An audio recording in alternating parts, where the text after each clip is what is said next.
estamos en una nueva entrega de Contrarreloj.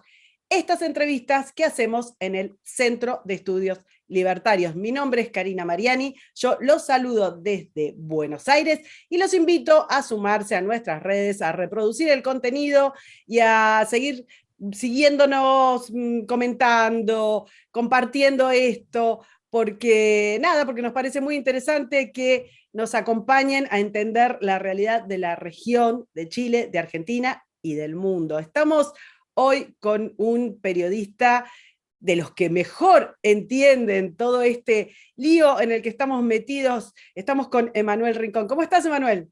Hola, Karina, muy bien, gracias. Bueno, Emanuel es periodista, es abogado, es un analista político muy sofisticado y habíamos coordinado esta entrevista. Voy a hacer contar una intimidad. Habíamos coordinado esta Ponme en entrevista. vergüenza.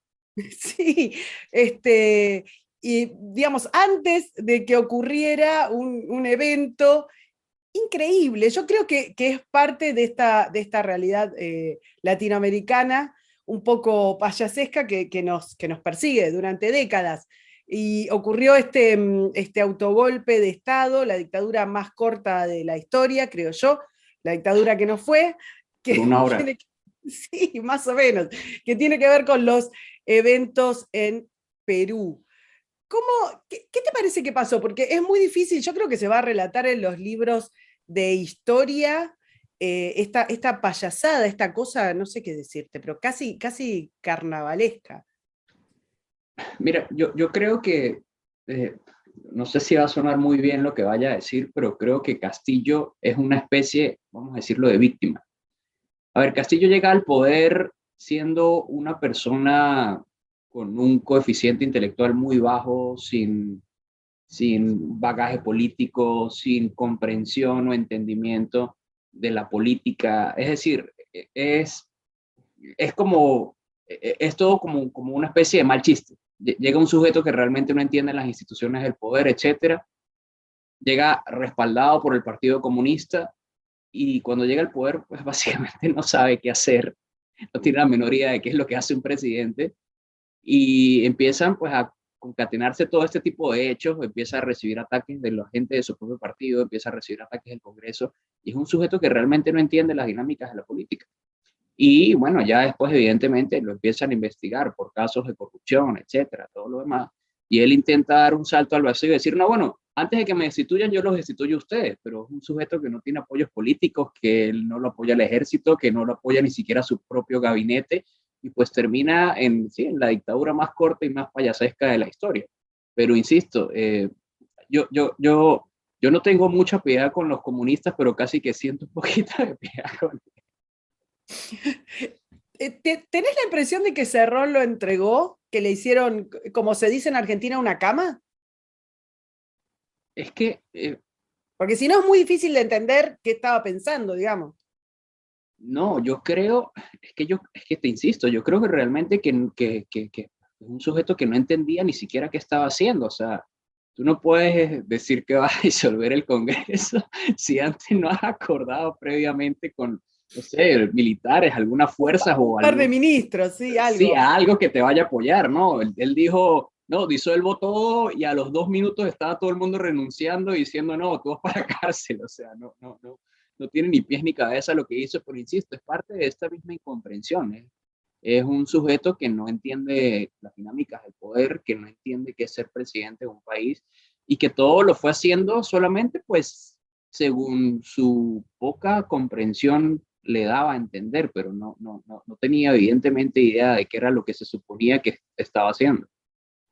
Viste que tuvimos como una serie de presidentes vicarios que tuvieron que ver, bueno, nosotros en Argentina todavía lo tenemos, cuando Cristina Kirchner no le daba, digamos, su imagen política como para presentarse, era con ella sí, con ella no, qué sé yo, puso a Alberto Fernández, que no es Castillo, pero más o menos ha demostrado también una escasísima capacidad de todo, de comprensión, de dirigencia, ni siquiera pudo hacer de cuenta como para que se sostuviera un poco la imagen de Cristina y lo que Cristina quería hacer.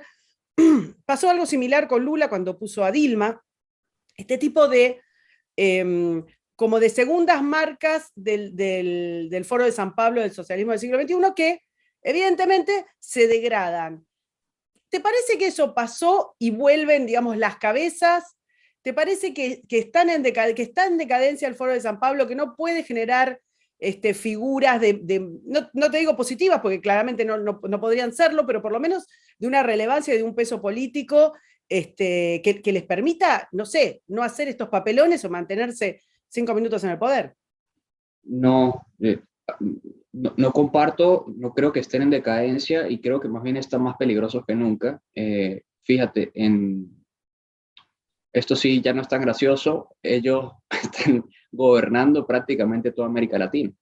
No, por Eh, supuesto, sí. sí, y evidentemente tienen figuras que no, que quizás como el caso de Castillo, por ejemplo, o como alguna vez nos reímos de Maduro, pero fíjate, ya Maduro tiene más de 10 años en el poder y ya tiene el chavismo más de 23 años destruyendo mi país. Si miras un poco más al norte está Petro. Petro eh, me parece un tipo de cuidado y yo creo que él va a ser el líder de este nuevo movimiento o este foro de grupos de gobiernos izquierdistas. Petro no es tonto, es radical con sus ideas, como todo socialista, comunista o su pasado guerrillero, pero es un tipo que sabe expresarse y que sabe, vamos a decirlo de cierta forma, dominar a su base. Entonces, me parece que más bien quizás los que estamos un poco decadentes o faltos de líderes somos nosotros. Eh, sí, tenemos algunos líderes que han intentado alzar cabeza en algunos países, muy escasos, por cierto, pero en la mayoría de naciones no hay, digamos, realmente un liderazgo de derecha válido, que sepa expresarse, que tenga las ideas claras y que no sucumba ante la agenda política de la izquierda. Entonces yo creo que, eh, vamos a decirlo, un revisionismo profundo lo deberíamos hacer nosotros antes que ellos.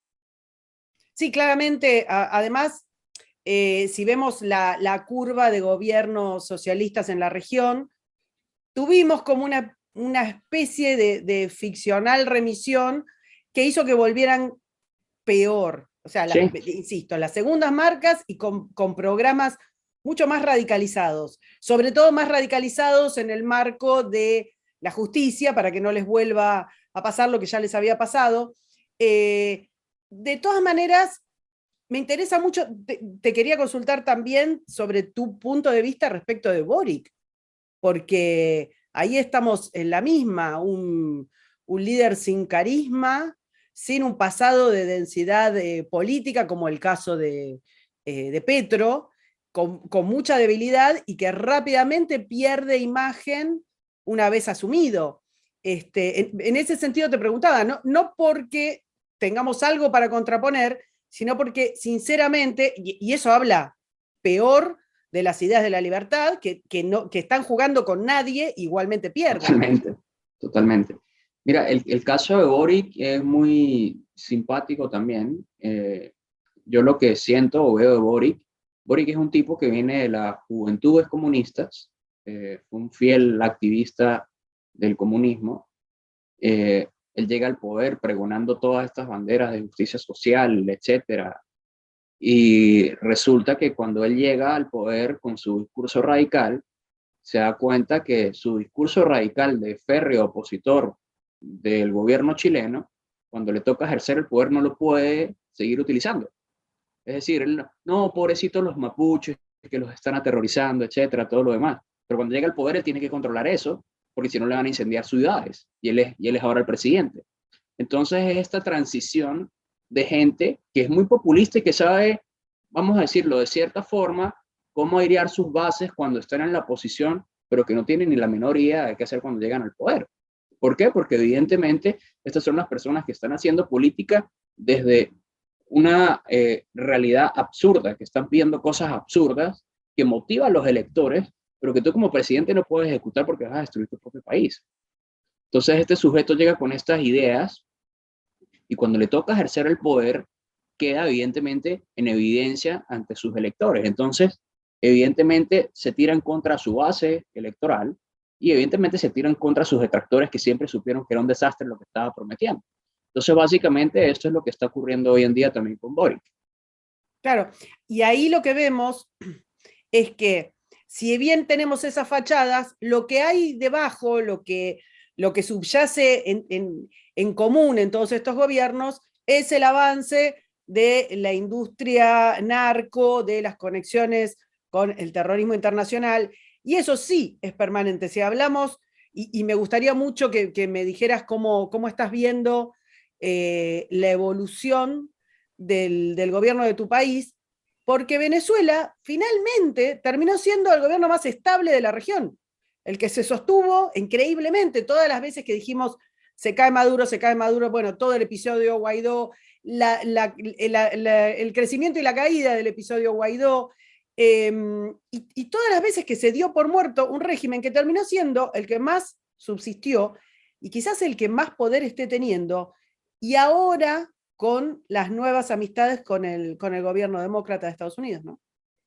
Fíjate, justamente ayer hice un video un poco extenso hablando del tema, porque pues, es ridículo que ahora la comunidad internacional y la administración Biden intenten vender una visión de una especie de Venezuela democrática o que se puede resolver por la vía electoral. O sea, tenemos 23 años en una tiranía. Perdón, no.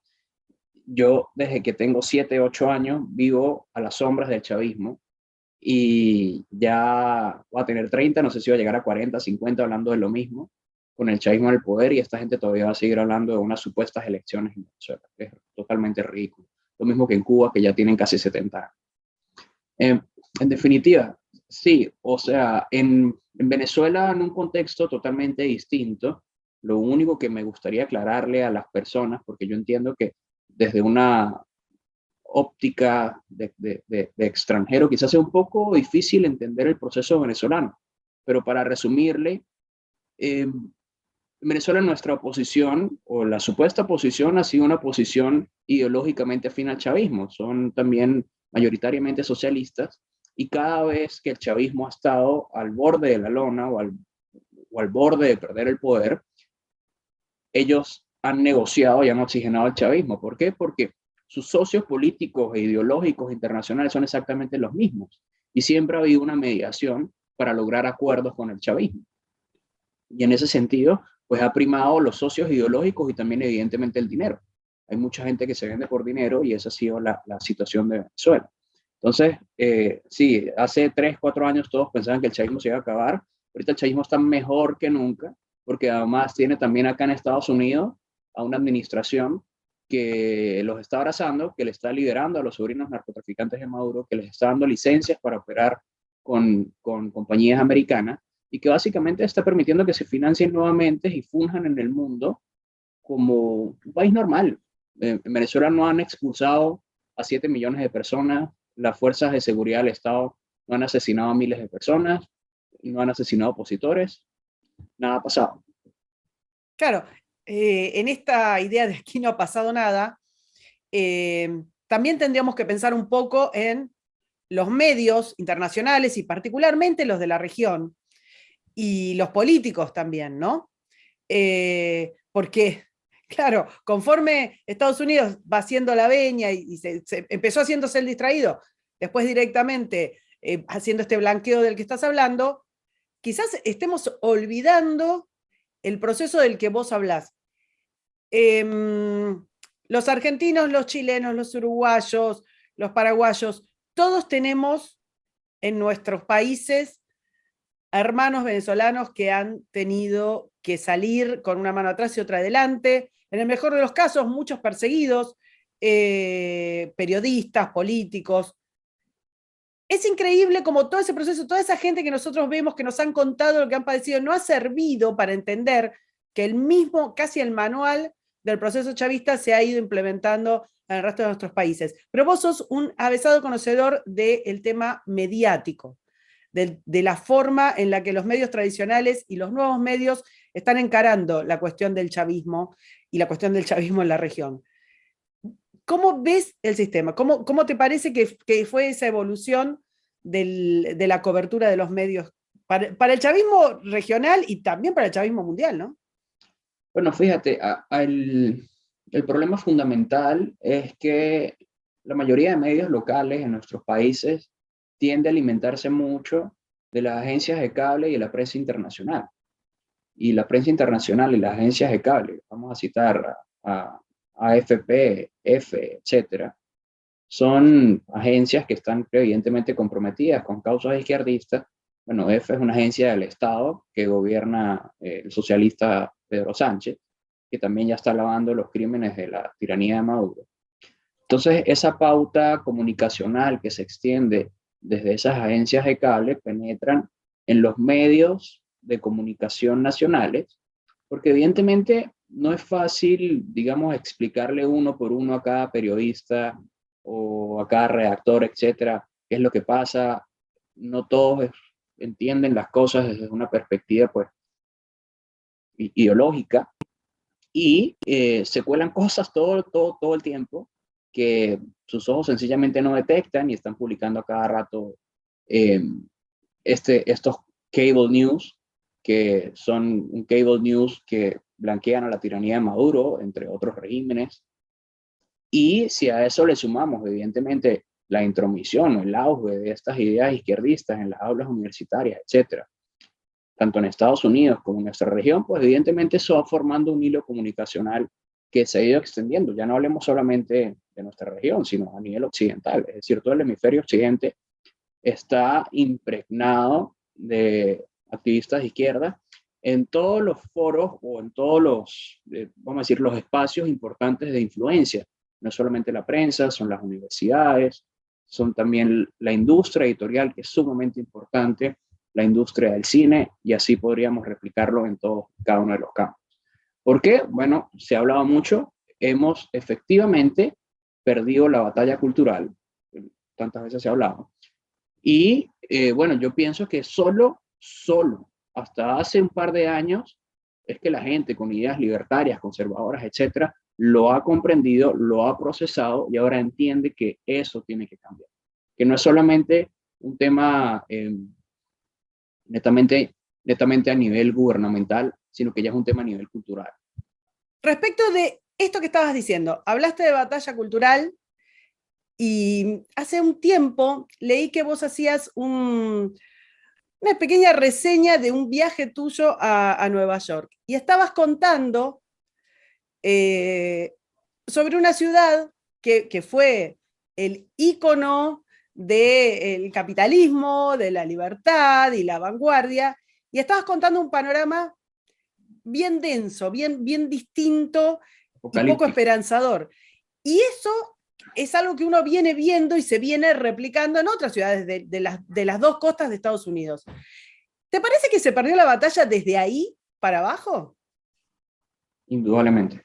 Mira, yo insisto, yo entre muchas otras cosas, pues terminé eligiendo Estados Unidos como mi destino final para establecerme, entre muchas otras razones, porque si se pierde, o sea, si termina de perder o de claudicar Estados Unidos, no solo como nación, sino como idea, no hay esperanza para los países de América Latina. ¿Por qué? Porque Estados Unidos juega un rol fundamental. Ya no hablemos a nivel diplomático, etcétera, que eso ya evidentemente lo sabemos, a nivel de gasto de defensa, todo ese tipo de cosas que, okay, fuera de la mesa. Hablemos de su influencia a nivel cultural, tanto para Europa como para América Latina, incluso para los países asiáticos, etcétera. Estados Unidos domina absolutamente todo a nivel cultural.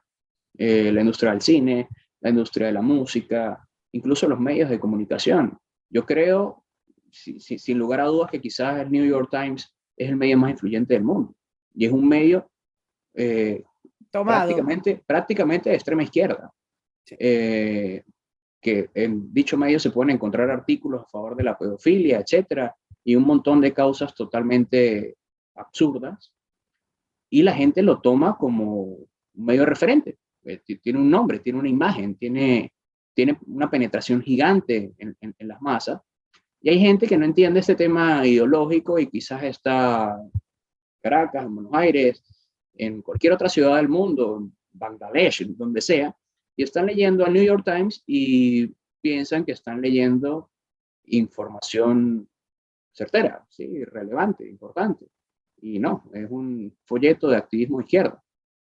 Entonces, sí, indudablemente, si en Estados Unidos no se hacen correctivos, esto va a replicar y va a terminar siendo una ola descendente para el resto de la región. Si lo que la gente ve en las cuentas de Instagram, etcétera, en los medios, es que en Nueva York es cool o muy bien así, que pases por la calle y lo que encuentres sea 28 personas con 17 géneros distintos y 47 colores de cabello y no sé, cualquier cantidad de cosas absurdas y hombres durmiendo en cada esquina, pues eso va a ser también cool homologarlo en Buenos Aires o en el resto de nuestra nación.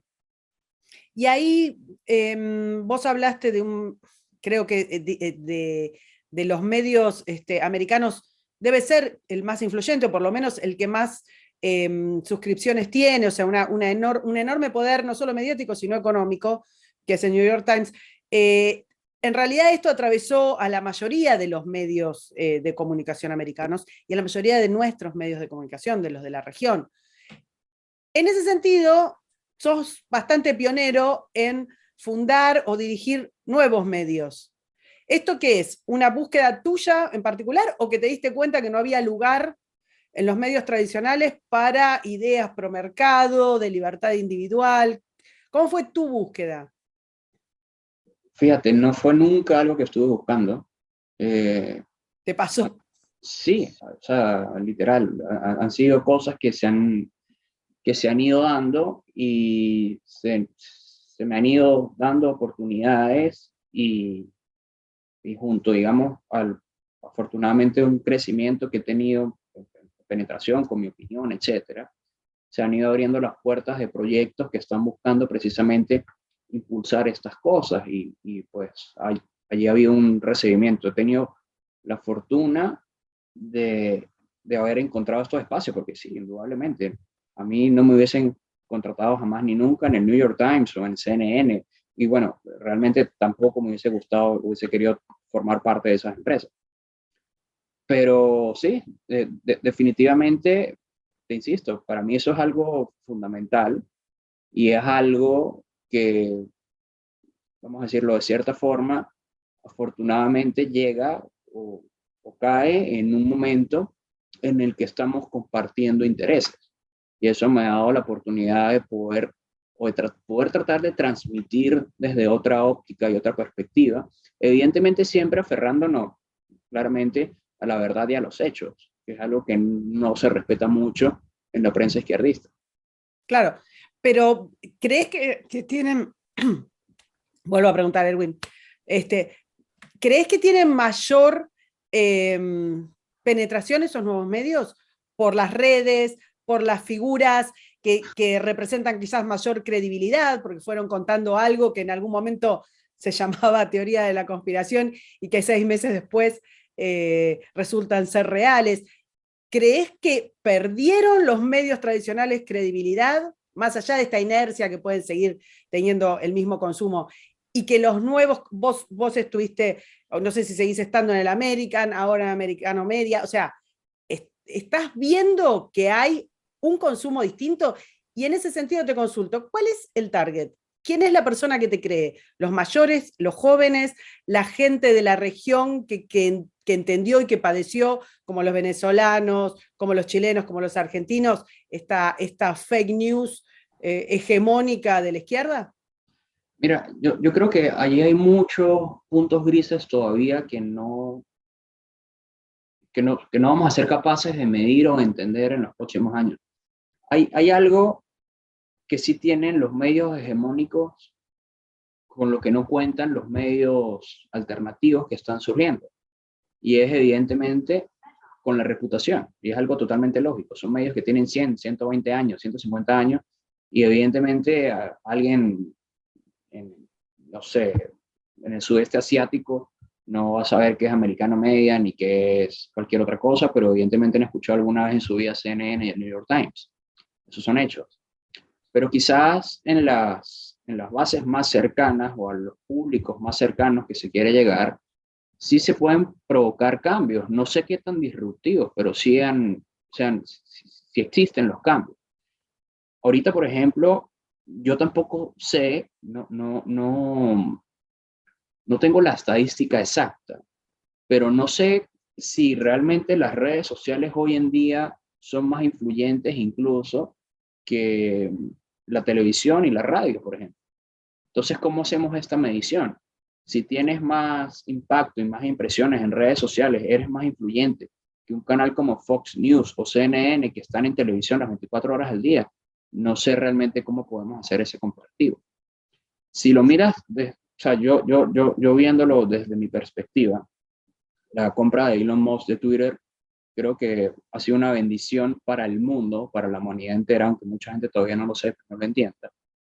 Mi cuenta de Twitter pasó de tener en agosto 12, 13, 14 millones de impresiones, el mes pasado tuvo 70 millones de impresiones. Solo mi cuenta de Twitter.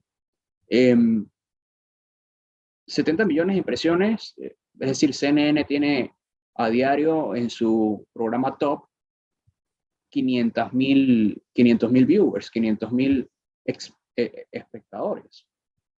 Entonces, quizás allí encontramos una lógica que quizás solamente mi cuenta de Twitter puede estar teniendo una repercusión capaz igual de grande que un canal de televisión como CNN, pero no lo sabemos. ¿Cómo lo monetizamos? ¿Cómo entendemos esto, este flujo de la información? Es decir, hay cosas que todavía estamos como en ese periodo de cambio que todavía nos va a costar un poco entenderlo, o nos va a costar un poco ponerlo en números, pero sin duda esto abre nuevas puertas para la comunicación y la información. Claro, sí, estamos claramente en un momento bisagra. En lo que tiene que ver con la noticia como negocio, de alguna manera las redes realmente han reemplazado, por lo menos en el breaking, en el momento en el que tiene lugar la noticia. Yo no miro, disculpa que te interrumpa, yo no veo televisión y yo no escucho radio. Pero somos una generación diferente, obviamente. Me imagino que las generaciones mayores quizás sí siguen informándose un poco de allí. Pero, no sé, quizás en 10, 15 años más nadie mire televisión y radio. No, por supuesto. Aparte, mira, volvamos al caso que largamos.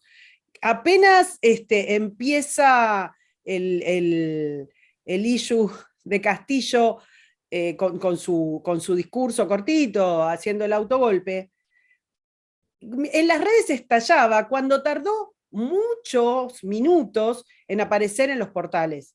Esto es algo que se viene replicando. Ahora, ¿qué pasa?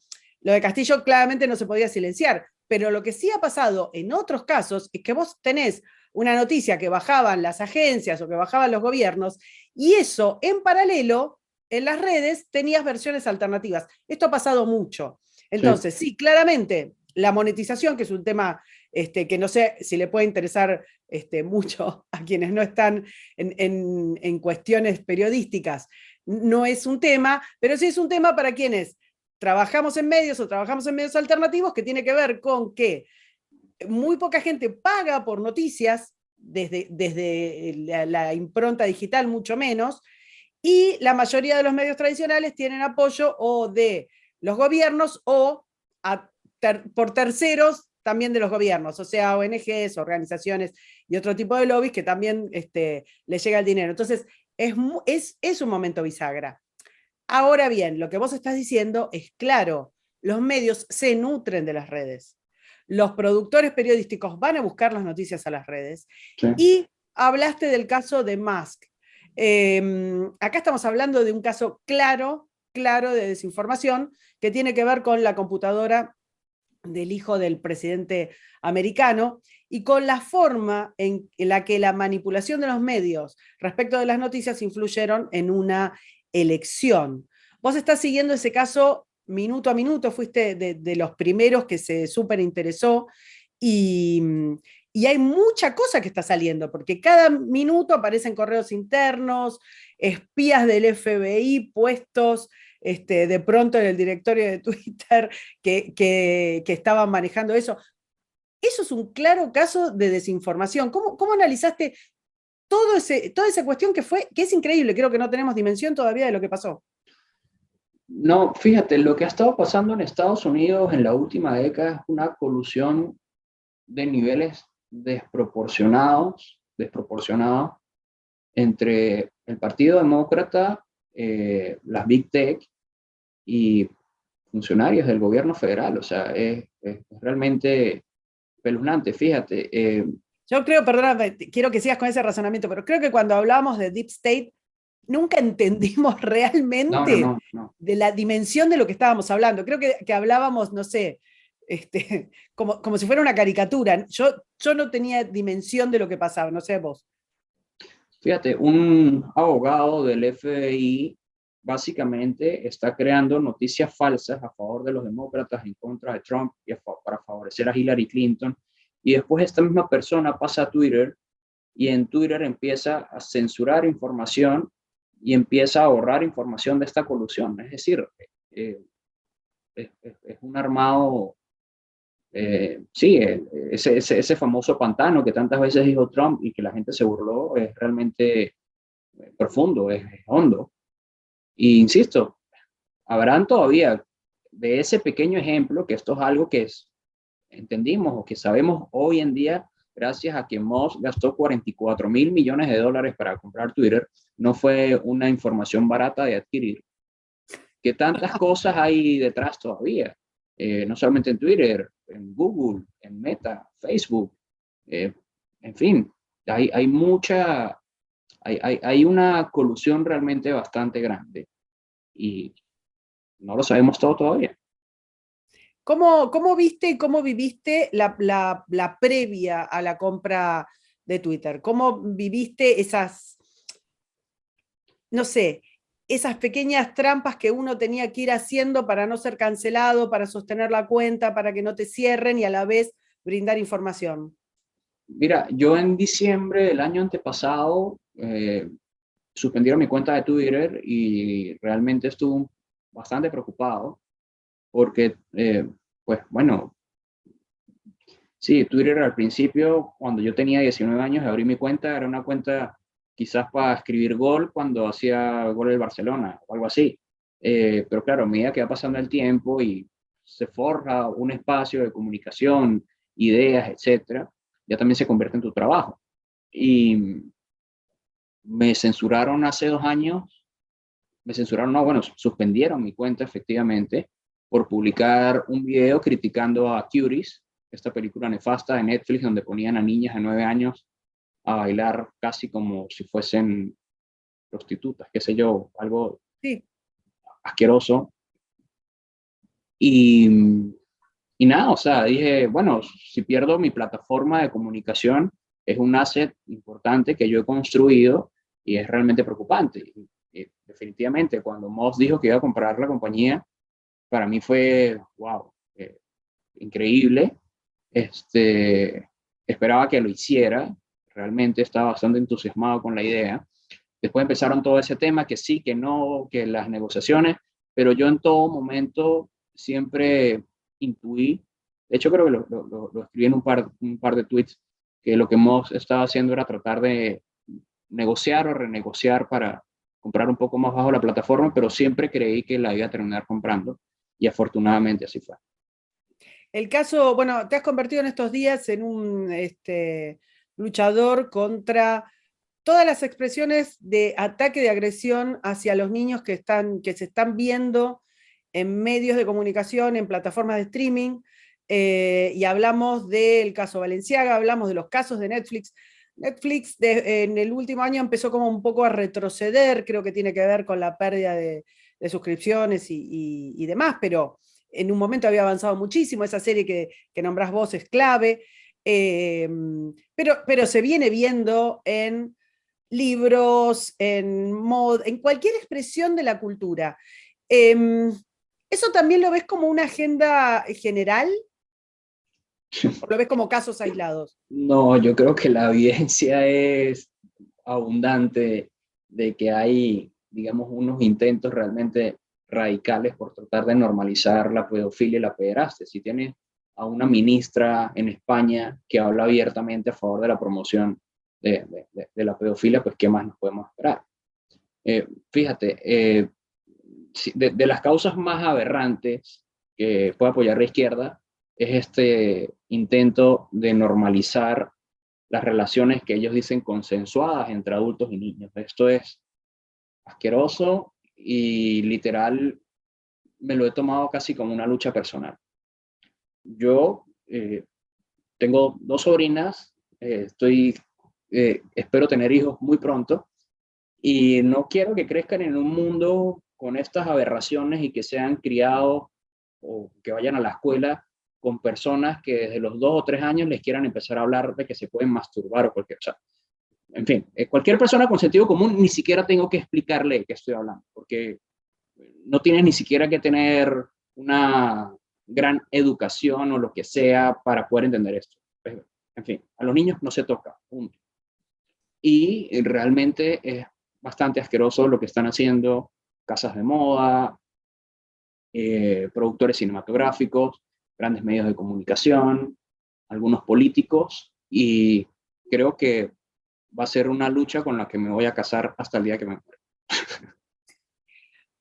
Pero viste que esto había como algunos, no sé qué decirte, algunas fronteras no, que se veían, se percibían, pero que abiertamente la izquierda no cruzaba. La Y ventana de Bertón.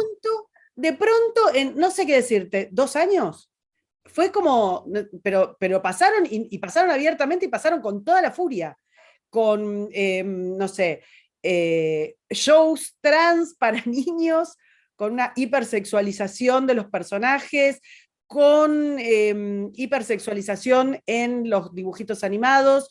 Bueno, ni hablemos de todos estos casos que salieron a la luz, que es como si como si hubieran volcado, pero en realidad venían con este contenido. Esta pregunta, y con esto vamos cerrando. ¿Qué pasó en los últimos 2 años?